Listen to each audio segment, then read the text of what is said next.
Hello, welcome back to Shooting the Shit with me, Ollie. And I'm Rich. Let's just jump back into it. We've been piss-assing around and not actually putting stuff up, so I mean, let's do it. Let's shoot some shit, and hopefully other people hear this. Yeah. Big up the get some big followings. You know? Mad followings. Pay that dollar so we can quit our PhDs and become internet broadcasters. Can you imagine that, the Ollie and Rich show? Indeed, making mad dollar. I reckon we could be the new face of Radio 1.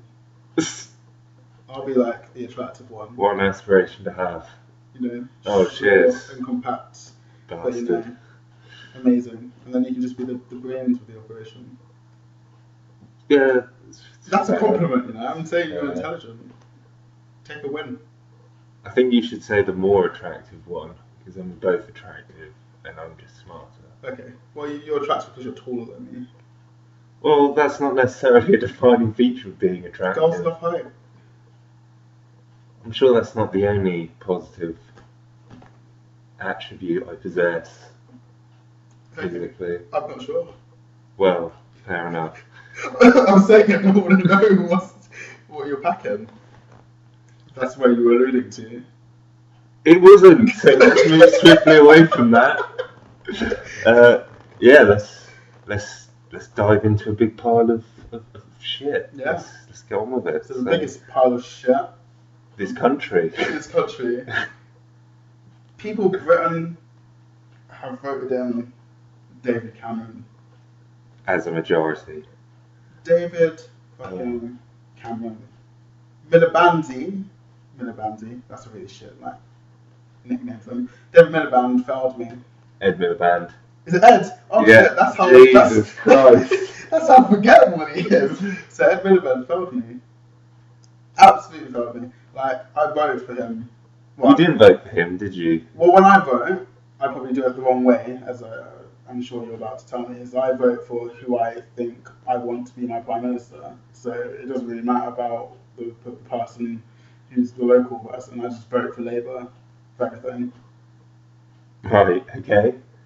But, well, I mean, I guess ultimately that's as valid as any other vote cast. I mean, it's mostly all meaningless, as various people have been pointing out on these social medias and in the newspapers and stuff. Yeah. You know, both the Greens and UKIP got very sort of relatively significant votes for minor parties. Yeah. And didn't make nearly the gains the SNP made in Scotland. Yeah. A number of seats. That's the issue there, the Scottish people. Oh God. They ruined Britain. Right. All in that master plan to leave us. Well, actually, no, I don't blame the Scottish people. I blame the Conservatives, because the Conservatives did a very clever thing. What, in terms of marketing. Ramping up hype. Yeah, basically saying if the SNP get power and all the seats, then, you know, Miliband's going to be subject to control by the SNP. And then it's just a big part of their whole idea to get another referendum so they can leave the country. Which, to be honest, if they want to leave, just let them leave. Well, I don't see what the problem is. They weren't running on a manifesto of referendums, so I mean, they couldn't force this government,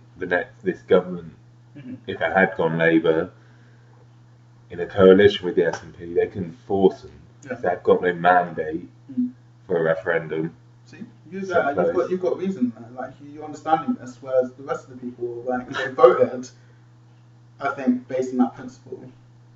Well, that's an insulting broad generalisation about the Scottish people, the Scottish electorate specifically. Not about them. What about the rest of the people who have obviously made this country look, well, this country be a conservative government?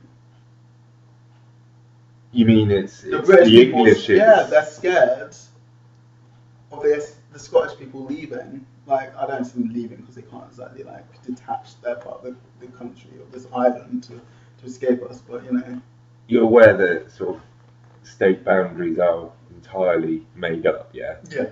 They're not tangible things. Okay. So it's very, very possible. You're aware that most countries aren't just isolated island states where they have water boundaries. You're aware of that? Yeah. Where the two countries landlocked can exist side by side. I am aware. Excellent. Right. Moving on. So the problem I have with the Conservatives being in power is that they represent everything that is wrong with government. With the world. With the world. To me, being someone who's not from the upper echelons of society, but one day will be through doing this podcast, is that... No doubt. That they and me, or me and them, I can't empathise, or... What's the word that I'm looking for? It's very difficult to empathise with very rich people who've had a very good education because they were born often into money. Yeah. It's very difficult to sympathise with them and how hard the job may be, because being an MP should be a stressful and demanding job. Certainly if the government's, got legislative power and isn't just sort of the ideal of an administrative body. They are making these policies without actually, how to put it, well, it's all geared towards manipulating certain statistics, like GDP and stuff. Yeah. It doesn't necessarily reflect quality of life or sort of how much the average earner can afford on their salary or their wages. It's all about sort of presenting sort of a combination of, look at these, we're making cuts against these work-shy people. Well, that's my point there. It's like, how on earth can they make policies for people that they've never walked a single day in their life? Like, it's a bit rich for Conservatives who've been sort of educated at Eton. Yeah. Gone to, well, actually they can't talk about the university they've gone to because the university is open generally to most people. True, but having an Eton education then going to Oxbridge is, it's a fairly good path into power, isn't it? Fair. And wealth. But I believe the leaders of sort of the four main parties now. Labour, Torys, Lib Dem, UKIP. I believe all of them. Obviously, the leaders going into the election were millionaires. I'm fairly sure. So, I mean, they don't have any understanding of day-to-day life for most people. And that's what. Well, I'm not going to talk about Russell Brand because I think he. He's a divisive character, an eccentric. Well, I think he undermined everything he stands for when he went out and endorsed Ed Miliband. A small degree, and he sort of backtracked a bit immediately afterwards. Yeah. So when he was talking about revolutions, like, in terms of politics, it needs to have more people from a diverse range of backgrounds. So then these people can actually drive change that will actually benefit people because they understand what other people have gone through, or they have walked in the shoes of those people, like the people that they're making policies for. Fair enough, you need certain level of... You need diversity, what I'm trying to say is. You can't just have these... Of opinions. Yeah, you can't just have these Eton education people running our country, because shit's going to go to... Well, yeah, I mean, we're in an electoral democracy, sort of, we only really have any real say, mostly, for the most part, sort of every 5 years in the general election. Yeah. And even though we don't really have a choice, because, like, really, did you agree with... How to put that? I agree, like, we've had a conversation before where you'd, like, I think you said, like, on the actual electoral forms, like, you could put a category as I don't agree with any of these. That would be ideal, wouldn't it? Yeah. One thing I'd like to bring up is I think maybe we should abolish the concept of parties. Okay. Not have parties listed on ballot papers by the candidate's name. And people are going to think that's pretty far out. But then I just think, you're going to have people then voting for the individuals that best represents them. There's not going to be the problem of tactical voting. Okay. Which is something I do, but yeah. You know, people, the few listeners that we have, if any of them know Jesse Ventura, they'll probably be, he's over in the States, familiar with this sort of line of reasoning. Yeah. You break up the sort of party system. I mean, obviously MPs would form sort of natural coalitions depending on their sort of general policies, but you know, it'd be much more on a case-by-case basis. There would be no whip sort of telling the MPs how they're to vote. That would be good. And again, it would get rid of all this this massive problem we have, where people vote tactically instead of for actual policies, and we basically have, you know, most elections just a choice between the two main parties, which, you know, certainly since, you know, the rise of New Labour, not been entirely dissimilar. Okay. I mean, it was, you know, the Labour Party that started the privatisation of the NHS. Yeah, and introduced tuition fees in the first place. Yeah. So, I mean, they're very much the same, you know, two cheeks of the same arse, as George Gallio would say. No longer MP. He's appealing. Yeah, I know. I don't know how I feel about that. I mean, it seems kind of... He's passionate. Almost sour grapes. I mean, I agree with many things he has to say, but not everything necessarily. I think he's a lot more... bit more nanny state maybe in his outlook than I am, certainly. Okay, cool. But I don't know, this just seems sort of like after what was a very bitter campaign with a lot of, you know, he's a liar, she's a liar sort of exchanges. I just think it's, I don't know, maybe time to just accept. Because she won by a fair majority as well, I believe. Like a very large majority. Yeah. So how was recounting that? He's lost his mind? Well, he's saying that there's some sort of postal vote fraud. Okay. So he's finding any loophole to get this. To have a by-election. It's pretty pathetic. Well, I mean, we'll see what comes out. I mean... It's not like he's 90, like, you know, he's got... You can wait another 5 years and, you know... Well, there'll be by-elections, I'm sure, in the interim period. Yeah. So, you know, he can become an MP in 5 years' time, when Labour will hopefully have a good, strong leader to make people vote Labour. Well, we'll see. Yeah. One thing that another thing that I've been irritated by the fact that Conservatives have come to power is this attitude within people within Britain complaining about benefit systems. Yeah, that pisses me. David Cameron's now going to cap like the maximum for each household from like 26 grand to 23, and he's hoping that that's going to drive individuals to the job centre. Or to desperate poverty. Right. I mean... like, there's this whole stigma behind benefits and people acting as if, like, what they're doing is judging the masses on the actions of a few that are abusing the system.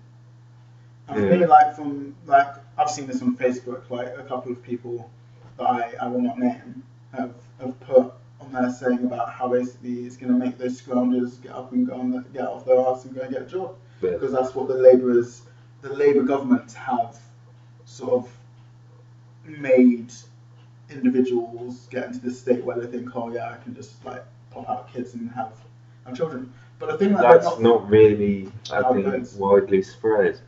I don't know. Again, it's just massively dickish because, like you said, it's targeting. I mean, of course, there are people who are, you know, exploiting the system. But, you know, to just uniformly say, well, these people are clearly just lazy. Yeah. I mean, I don't know. None of these twats, like, it comes back to the no experience. None of these twats would want to live in, the conditions the people, no disrespect to them, but on, say, on Benefit Street live in. Yeah. Like, they wouldn't want to live in those communities. Mm-hmm. People complain, oh, they've got a pack of fags and, widescreen TV, and it's like, oh, they live in poverty. I mean, they eat shit food, just cheap, bland, quick to prepare food. Mm-hmm. They're probably on just a pay-as-you-go, often on just a pay-as-you-go phone, whatever. Yeah. Mm-hmm. They're not living these luxurious lives. Yeah. These people who often complain about them having small luxuries, it's like, well, realistically, I couldn't see you giving up your job to live this so-called luxurious life of poverty. Yeah, that's the thing. Most people that are on benefits, I don't think they actually want to be on benefits. Like, it's not something they've gone out to like, I'm going to go to school, but I'm going to, like, as soon as I finish, I'm just going to go on benefits. Like, I've wasted, like, how many years of my life? Well, just to... Like I said, I'm sure those people exist, but they're tiny, and they probably don't account for, any sort of amount compared to sort of how much we pumped into sort of banks over the, since the crash, and sort of bailing out banks, and sort of these banks then making private profits essentially off of taxpayers' money. It's all a bit of a piss take, really. They've just riled people up. The media's been used to rile people up against the poor and foreigners. Yeah. Fair. Well, I suppose we better move on because we've given David Cameron a little bit too much airtime. He pisses me off so much. Yeah, the most depressing thing, though, is the return of George Osborne. Okay. That slimy snake-looking shit. Yeah. He's a smug bastard. There was an interesting video, actually, of have you seen, there was a game last week between Barcelona and Bayern Munich. And basically, Jerome Boateng is trying to defend against Messi. Right, okay. And then he basically makes him fall over. So what they've done now is they've made David Cameron be Messi. They've put a picture of him on his face. They've imposed his face on Messi whilst he's running to score this goal. And they've put Ed Miliband falling on the floor as Jerome Boateng, and then put all the other leaders that have been have left their position of power. Well, they haven't, have they? Nigel Farage is still there. But yeah, basically, they've just taken the piss out of that, which I found pretty amusing. I've described it in a very shit way. But yeah, no, that was, I'm sure, riveting listening for our viewers. Thanks for that. More of that, please, next time. Okay, cool. Right, I'll move on to something that I've found. Well, just the one last thing is the Nigel Farage. Okay. I think it's ridiculous that he's promised to quit. Yeah. It's come to the time. Yeah. He said he's going to quit, and then the party's just said no. Like, I don't understand what role they make in this decision. Like, if he says I quit, then you can't say no. It's like but think about if you're employed and you've got a job and you just say I'm not doing this job anymore. Yeah. They can't just say no, you work here. Well, they can. And they can't. That's not. If you're in the army, they can. I don't know how the army works. You get sort of court-martialed or fined. I don't know. Do you? I don't know. I've never looked at joining the army. I thought like once you're in that, you're contracted at times that even if you wanted to leave, like you're screwed. You have to be there. I'm sure they can't have you contracted necessarily for decades. Like, I'm sure the minimum term is probably fairly short. Yeah, but the problem is, I think with the Farage situation is that if he was to leave, they are aware that their party that hinges on him, like the way he's able to. Well, that's basically what it's admitting, isn't it? Yeah. I mean, they lost one of the two MPs they had from by-elections, and I mean, if he goes, I mean, the media's listed potential replacements, but most people are going to just be thinking, who the fuck is that? Yeah. I don't know these people. I mean, and if the Conservatives deliver on this referendum, then I mean I think it doubly goes that Nigel Farage would be all UKIP ad.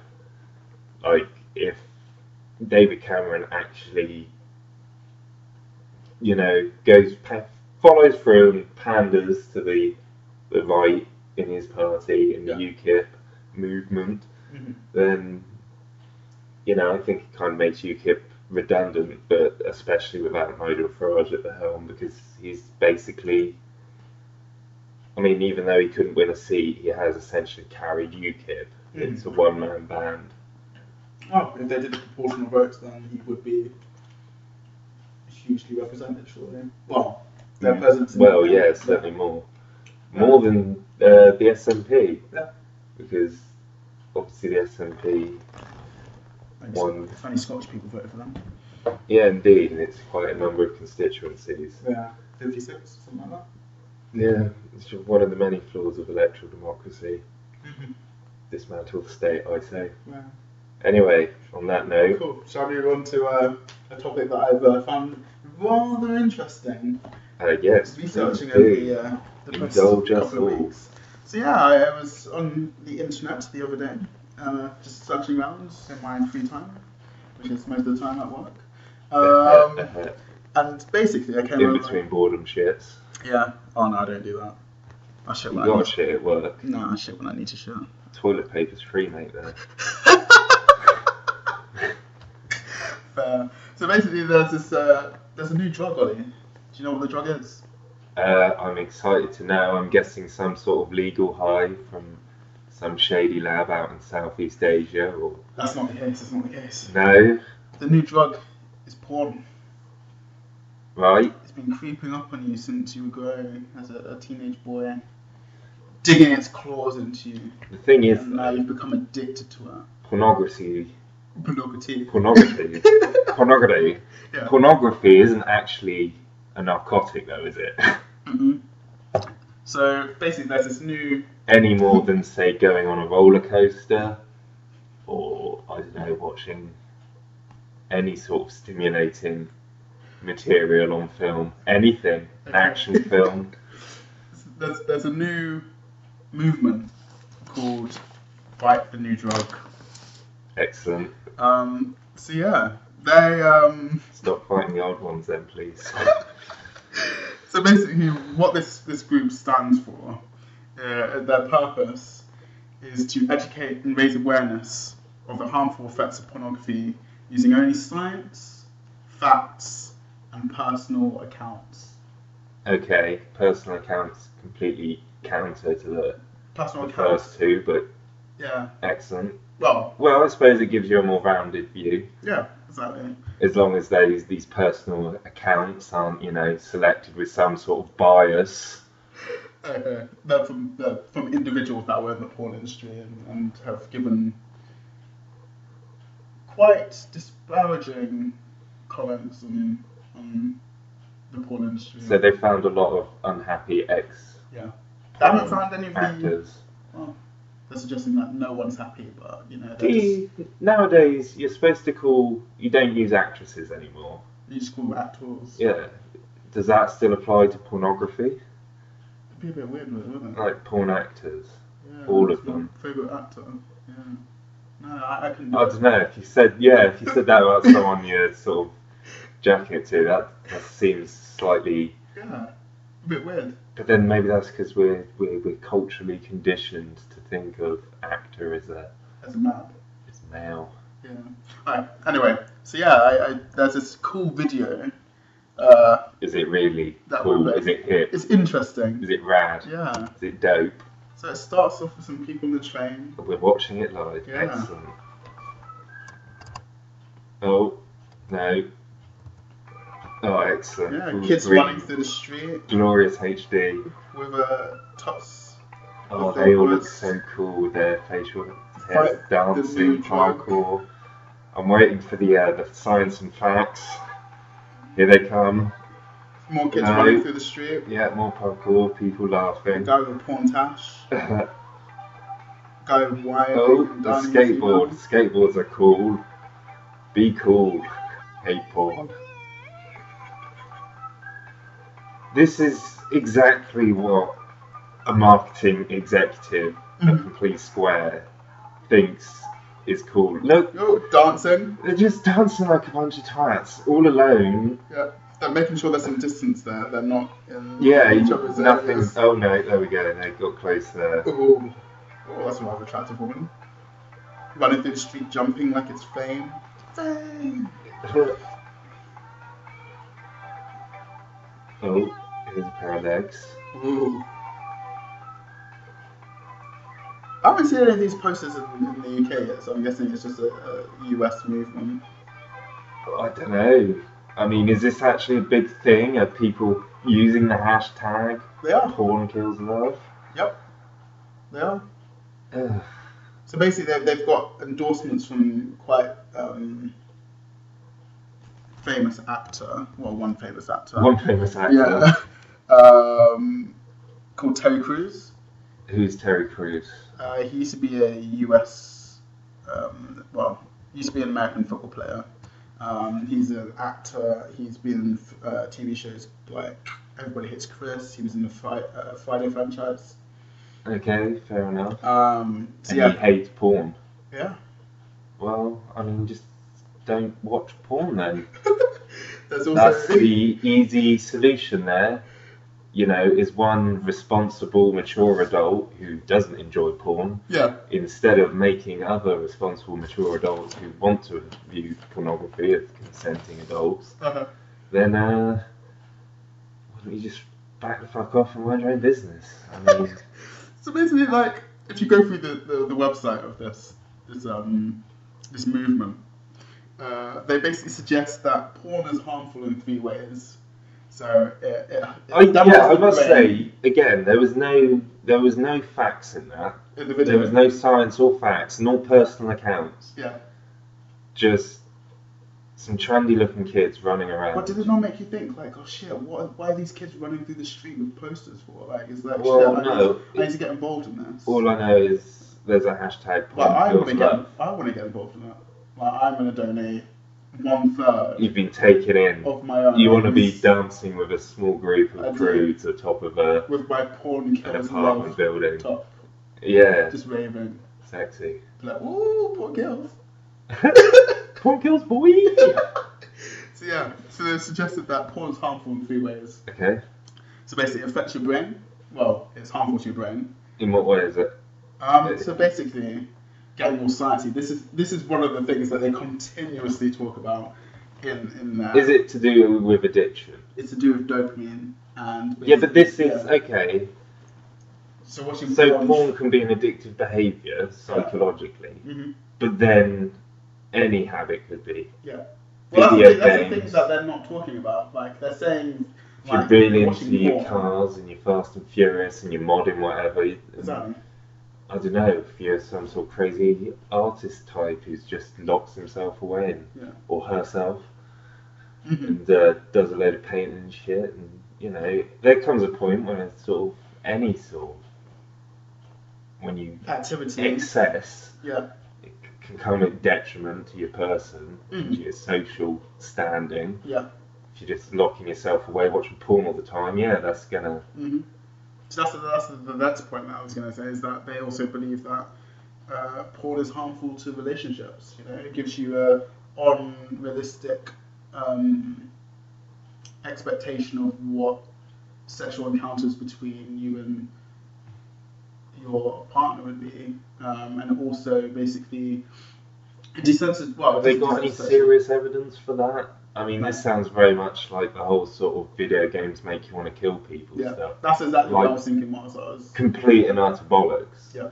Like just complete untested hypothesis, speculation, meaningless speculation, unbacked by science or facts. Yeah.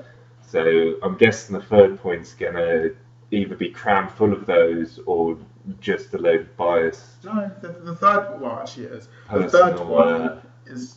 Basically, it's harmful to society. In what way? Okay, so basically you can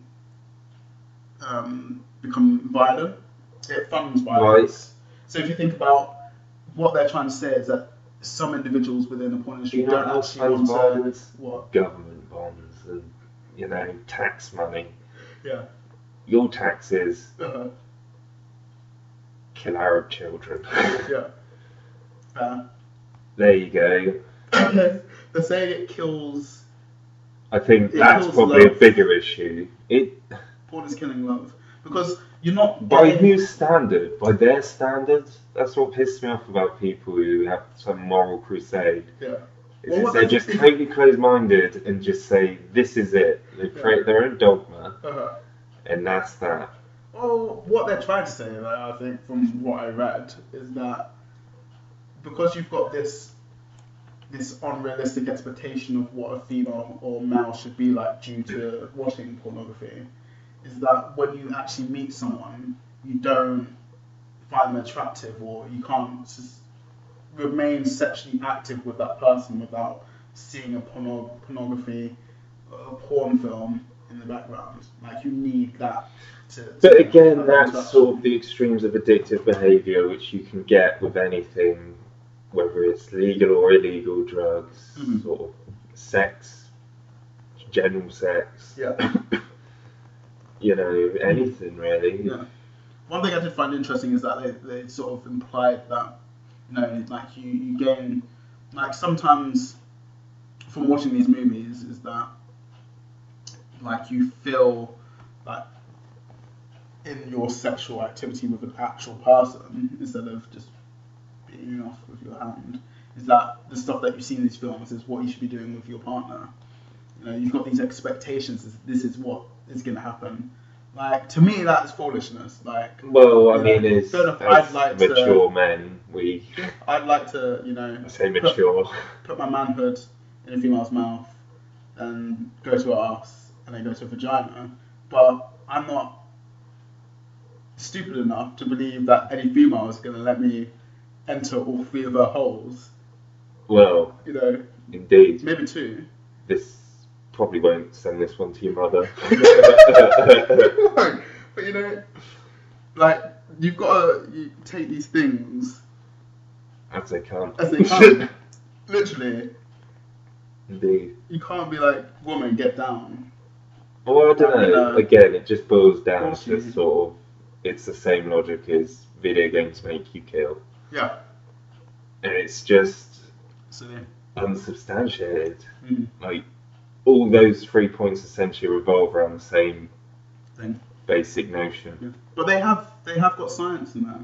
You know, they talk about dopamine, oxytocin. They talk about another receptor. I can't remember what it was. And they're basically talking about rewiring of the brain.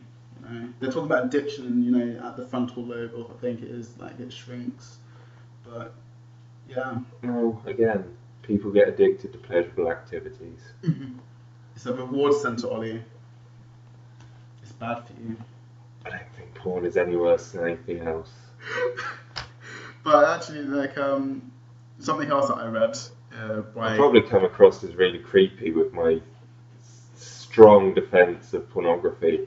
It's more a matter of principle. Yeah. It's, again, moral crusaders, people telling other grown adults what they should be watching or doing with their bodies. Yeah. You know, it just imposes on your freedom. Yeah. And I'm all about the freedom.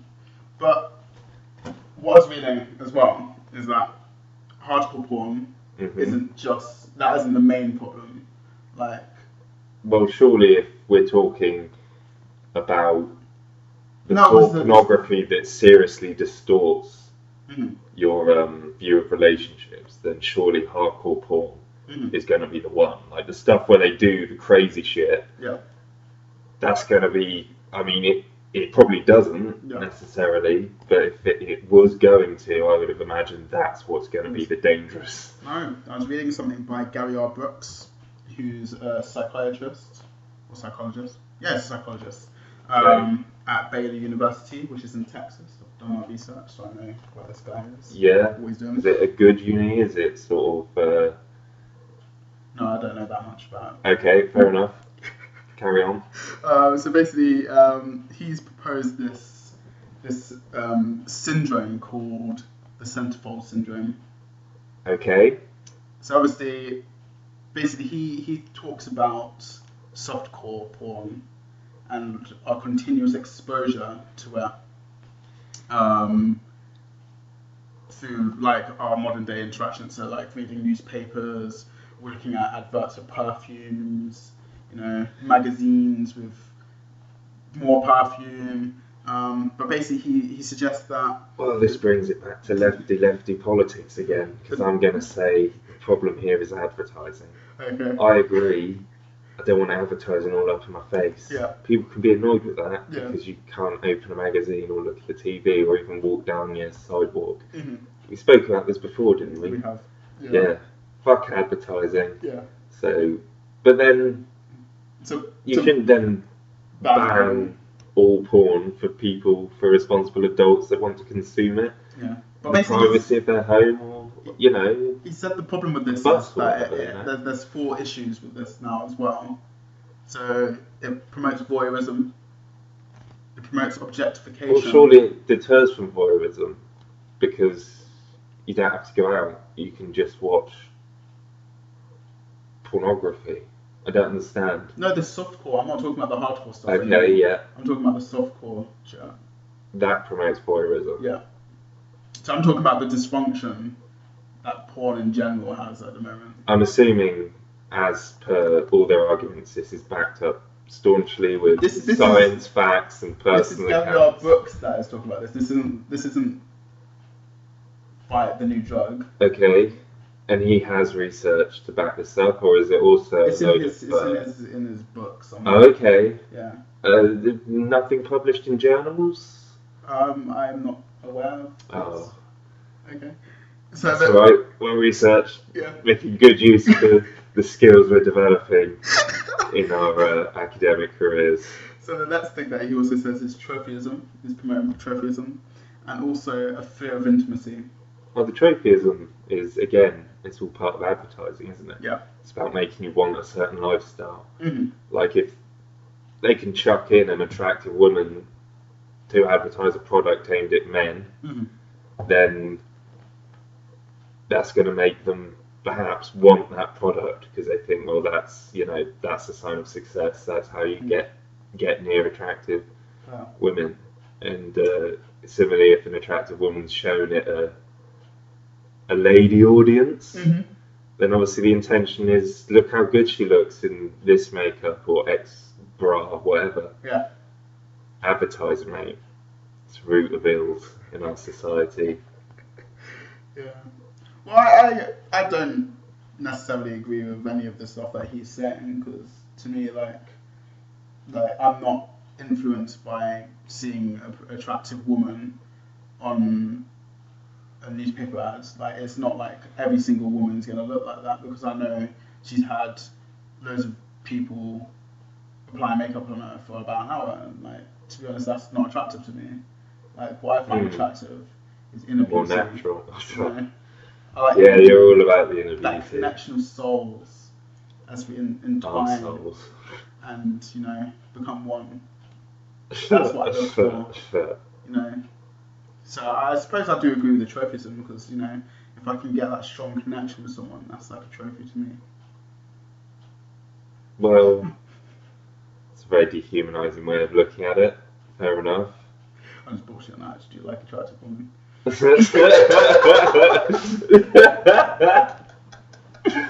Well, who doesn't? Yeah. Apart from, gay men and heterosexual women. Exactly.